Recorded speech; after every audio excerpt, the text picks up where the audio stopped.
Welcome to the Startup Funding Espresso. I'm Halti Martin, the host of this show where we talk about raising funding for your startup and the time it takes to have an espresso. I hope you enjoy this episode.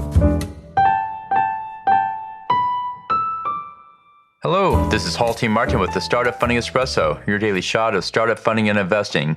Cost of goods sold, called COGS, forecasting represents the cost to build and deliver your product or service. This includes the cost to build the product or hours to deliver the service. In most cases, COGS is a function of sales. The more sales, the more COGS.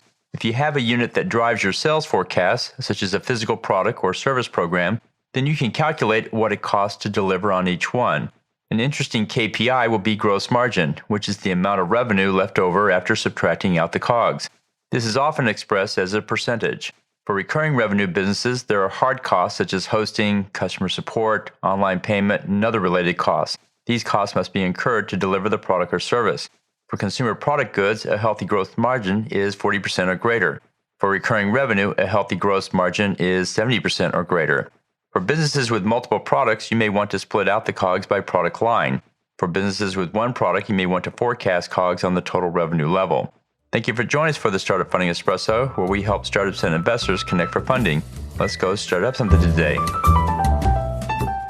Halti Martin is the director of Investor Connect, which is a 501c3 nonprofit dedicated to the education of investors for early stage funding. All opinions expressed by Hall and podcast guests are solely their own opinions and do not reflect the opinions of Investor Connect.